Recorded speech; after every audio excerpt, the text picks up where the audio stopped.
जय हिंद। मैं लोकप्रिय सहजपाल एक बार फिर आपके सामने हूँ। तो सबसे पहले मैं आपसे निवेदन करता हूँ कि आप मास्क पहन कर रखें, क्योंकि कोरोना का वेरिएंट हमारे बीच है और बहुत घातक है। तो हमें इससे जितना ज़्यादा सावधान हम रहेंगे उतना अच्छा होगा।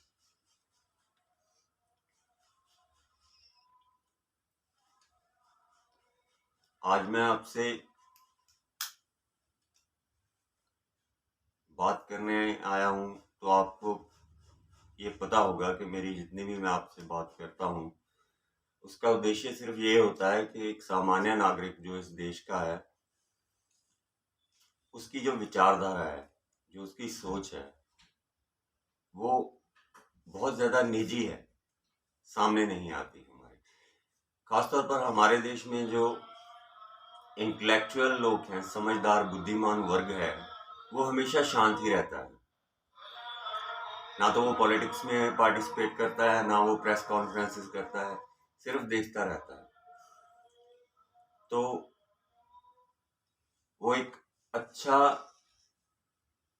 दर्शक की तरह बैठता है, एक अच्छा लिसनर है, सुनता है, सभी कुछ समझता है और निर्णय लेता है।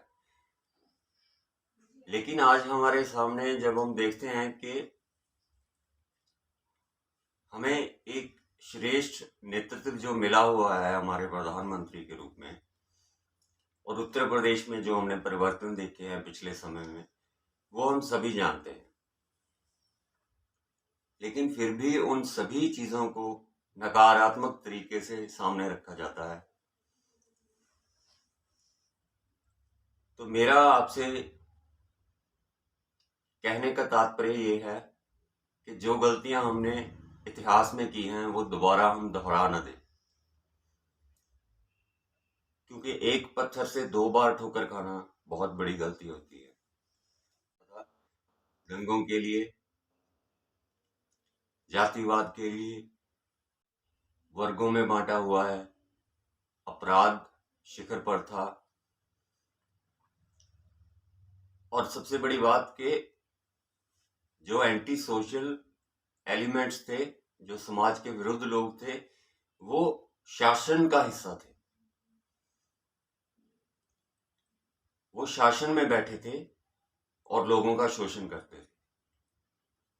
अब वहां पर एक ऐसी सरकार आई है जिसने यूपी में बदलाव किया, वहां पर डेवलपमेंट की, और ये डेवलपमेंट हवा में नहीं की हुई है। हाईवेज हमें दिखाई देते हैं, पूर्वांचल एक्सप्रेस हमें पता है, एम्स बने हैं हमें पता है, हॉस्पिटल्स बने हैं हमें पता है, डिफेंस कॉरिडोर बने हैं हमें पता है, फैक्ट्रीज लग रही हैं, खाद फैक्ट्रीज लग रही हैं हमें पता है, हर एक धार्मिक स्थलों को सुधारा गया है। फिर भी वहां पर मैंने देखा कि वहां पर एक वर्ग को भ्रमित करने के लिए ऑपोजिशन ने पूरा जोर लगा रखा है। कुछ दिन पहले मैं वहां पर मौलानाओं की स्पीच सुन रहा था, तो वो लोग हमें इतिहास के नाम पर भड़का रहे हैं। हमें, जिसे कहते हैं एक व्यक्ति को वो सब याद दिलाना जो उसे कुंठित कर दे, जो उसे भ्रमित कर दे, जिससे उसकी विचारने की, सोचने की शक्ति खत्म हो जाए कि अगर ये हो गया तो ये हो जाएगा। है सब कुछ हवा में, जो सत्य है वो सामने है, सत्य को प्रमाणिकता की जरूरत नहीं होती। तो पिछले यूपी शासन में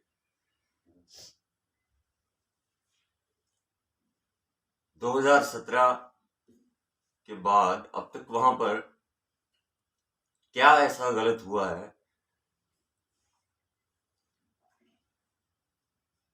जो एक वर्ग को हम भ्रमित करना चाहते हैं कि आपके बच्चों को एडमिशन नहीं मिलेगी, आपके बच्चों का भविष्य खराब हो जाएगा। अरे हम किसी वर्ग से संबंधित थोड़ी है।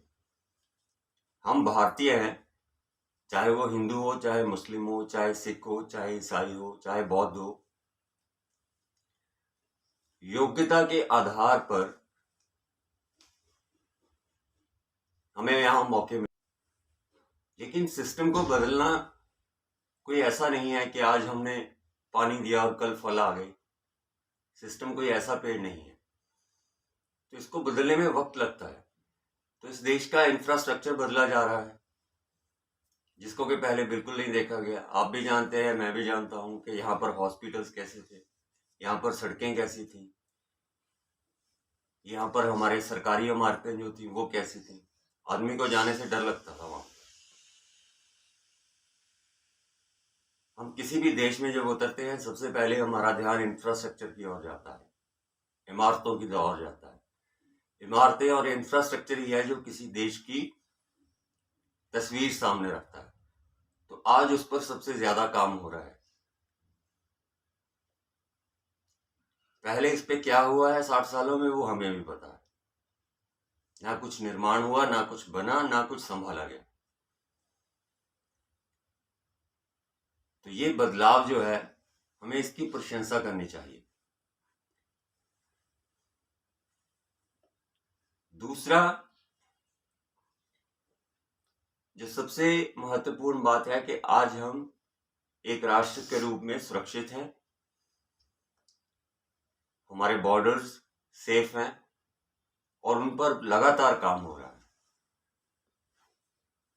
जो हम आए दिन देखते हैं कि नया ब्रिज बन गया, नई टनल बन गई, नया वेपन्स खरीद रहा है इंडिया। तो इंडिया अपने आप को संपन्न और सुरक्षित कर रहा है। तो पहले हम दीवारें मजबूत करेंगे, फिर दीवारों में रहने वालों को। यही तरीका होता है, यही सिस्टम होता है। अब तक की सरकारों ने क्या किया है, वो इस देश के लोगों को जैसे भिखारियों को दान दिया जाता है वैसे ट्रीट करते हैं। हम आपको इतनी पेंशन लगा देंगे, हम आपको ये कर देंगे। नहीं, एक सम्मान निधि दी जाती है, सम्मान निधि। आप एक शब्द से जान सकते हैं कि मौजूदा सरकार जो है वो कितना आपकी कितनी रिस्पेक्ट करती है कि आपको सम्मान निधि दी जाती है।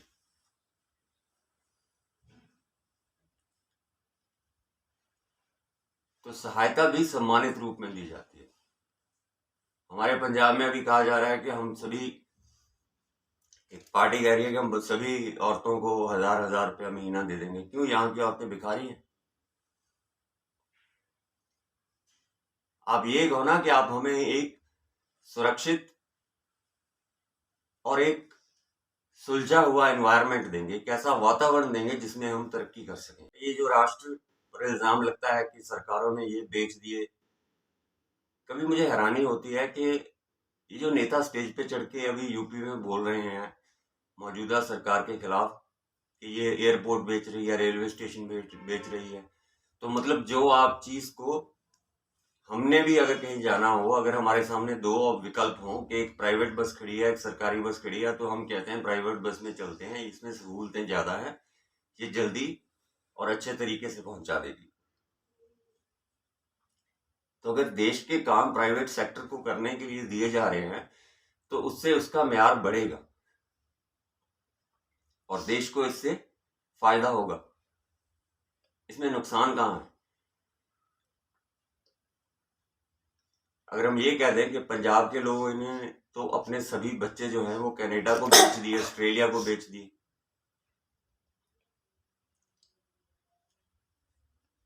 तो पंजाब के लोगों ने अपने बच्चे कनाडा या ऑस्ट्रेलिया को बेचे नहीं है।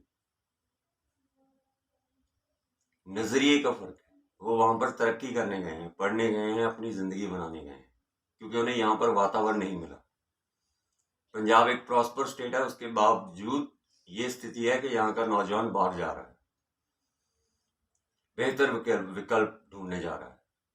तो अगर वही वातावरण यहाँ पर मिलता है तो वातावरण का ही अंतर है, इंफ्रास्ट्रक्चर का ही अंतर है, तो वो इस देश में डेवलप हो रहा है। तो यहाँ पर अब सबसे पहले तो हमें एक साधारण सी जो है अपनी पहचान बदलनी है कि हम किसी धर्म या वर्ग से नहीं आते, हम भारतीय हैं। जो बात कर रहे हैं वो भारतीय होने के नाते करो। हमें ये मत कहो कि तुम मुस्लिम हो तुम्हारे साथ ये होगा, नहीं, हमें ये कहो तुम भारतीय हो तुम्हारे साथ ये होगा। उसके बाद देखते हैं कि तुम्हारे प्रश्न कितने बचते हैं। जब तक ये हमें वर्गों में बांटकर एक दूसरे के खिलाफ यूं ही भ्रमित करते रहेंगे, तब तक हमें सही दिशा नहीं मिलेगी। और सही दिशा ढूंढना बहुत अनिवार्य है। नेतृत्व अच्छा है, लेकिन पीछे चलने वाले लोग भी चाहिए। और मुझे पूरा भरोसा है, इस वक्त मुझे पूरा यकीन है कि भारत एक जागा हुआ राष्ट्र है। अब हमने देखा है कि बदलाव हुए हैं और हो रहे हैं, और ये अच्छे बदलाव हैं।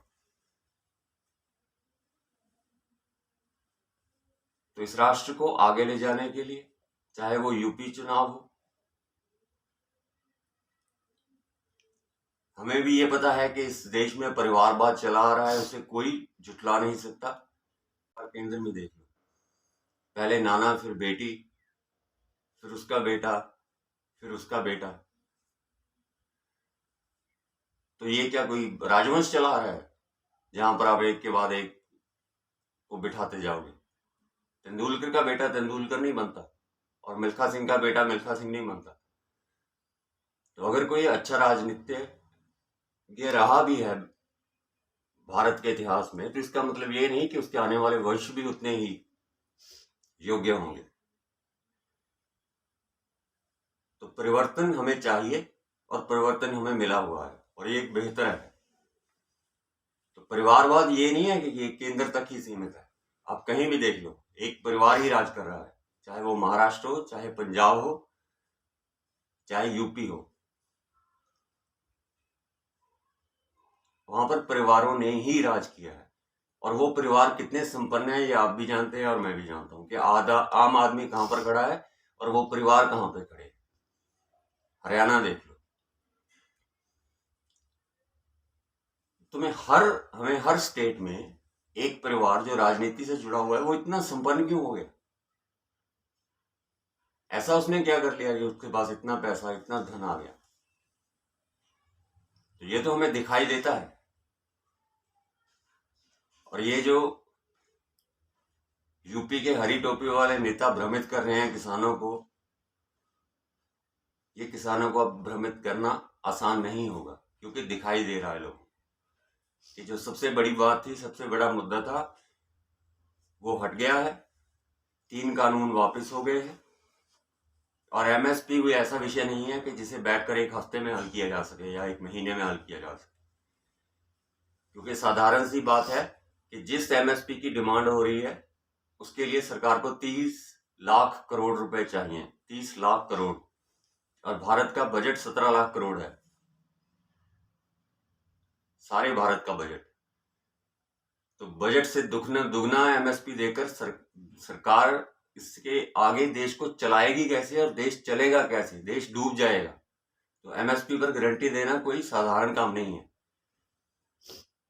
तो मांग वही होती है जो उचित हो। हाँ, हमें बदलाव चाहिए, हमें बेहतरी चाहिए, हमें आमदन अच्छी चाहिए, उसके लिए रास्ते ढूंढने, और वो बातचीत से ही मिलेंगे। वो किसी का सर फोड़ के रास्ते रोक कर नहीं मिलेंगे। हम ऐसा कोई काम नहीं करते जिससे एक व्यक्ति को, एक जानवर को भी तकलीफ हो। तो ये दिल्ली की सड़कों को जो रोके बैठे, इनकी वजह से कितने लोगों के बिजनेस डूब गए, कितने लोगों को नुकसान झेलना पड़ रहा है, कितनी मौतें हो गई। जो लोग सही समय पर हॉस्पिटल नहीं पहुंच सके, उनका डाटा है किसी के पास?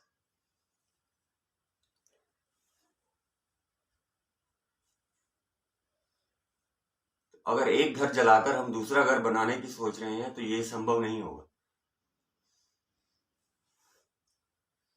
कहते हैं ना कि इंसान टूट जाता है एक घर बनाने में, लोग लगे हैं यहां बस्तियां जलाने में।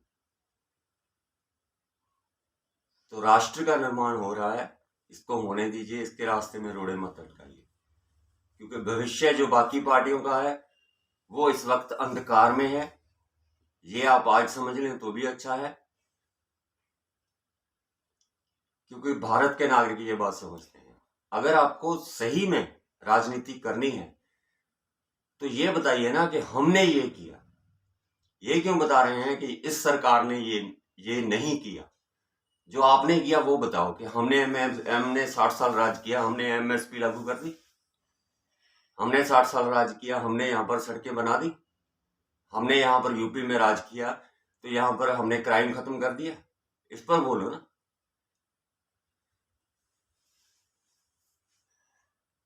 जिस चीजों का कोई आधार ही नहीं है, इन्होंने हवाई जहाज बेच दिए, इन्होंने ट्रेनें बेच दी।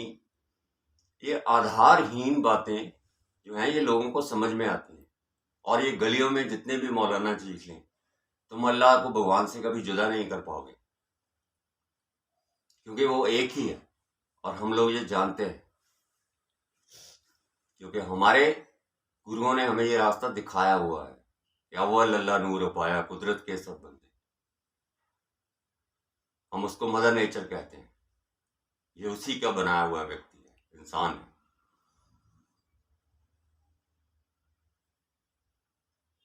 तो हमें धर्म के आधार पर आप नहीं मार सकते, जितना मर्जी सीख लो आप।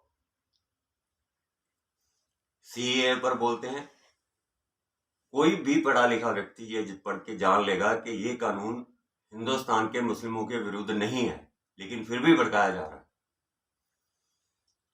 उनका इससे कुछ लेना देना ही नहीं है इस कानून से। तो रास्ता तो आप किसी भी व्यक्ति को कुछ भी बोलकर कि अगर ये हुआ तो ये हो जाएगा, अगर होगा तो बात करो ना।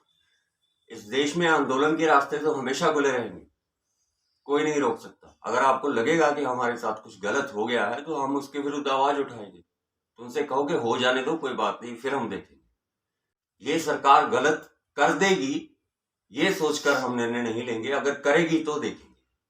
क्योंकि ये सरकार आपके साथ कुछ भी गलत नहीं करेगी, क्योंकि ये आपकी अपनी सरकार है और आपके लिए ही काम कर रही है। मैंने आपको पहले भी बताया था कि मैं एक अध्यापक हूं, मास्टर डिग्री है। मेरी पत्नी जो है उनके पास मास्टर डिग्री है, फिर भी हमें कोई आज तक एक भी सरकारी सहायता नहीं मिली है। और ना ही मैं ये कह रहा हूं कि मुझे चाहिए, क्योंकि जिंदगी एक संघर्ष है, हम कर रहे हैं। हम अच्छा एनवायरनमेंट चाहते हैं, शांति चाहते हैं, एक दूसरे के प्रति प्रेम चाहते हैं इस देश में। हमें हिंदू मुस्लिम के नाम पर ना तो मत लड़वाओ, ना ही ये कोई मुद्दा है। तो हमें एक सुरक्षित रास्ता चाहिए और हम बहुत आगे की देख रहे हैं। तो हमारे देश का जो नेतृत्व है इस वक्त, हमें जो इस वक्त प्रधानमंत्री मिले हुए हैं, उन्होंने आपको एक चीज बताई है। क्या बताया उन्होंने? कि मंजिलें चाहे कितनी ही ऊंचाई पर क्यों न हो, रास्ते हमेशा पांव के नीचे ही होते हैं। तो वो व्यक्ति ये जानता है कि मैं मंजिलें कितनी ही ऊंचाई पे क्यों ना रख लूं, लेकिन रास्ते मेरे पांव के नीचे हैं। और मैं इस देश के लोगों को और सभी भारतीयों को वहां तक पहुंचा के ही रहूंगा, और वो हमें वहां तक पहुंचाएंगे, इस बात पर यकीन कीजिए। धन्यवाद। जय हिंद।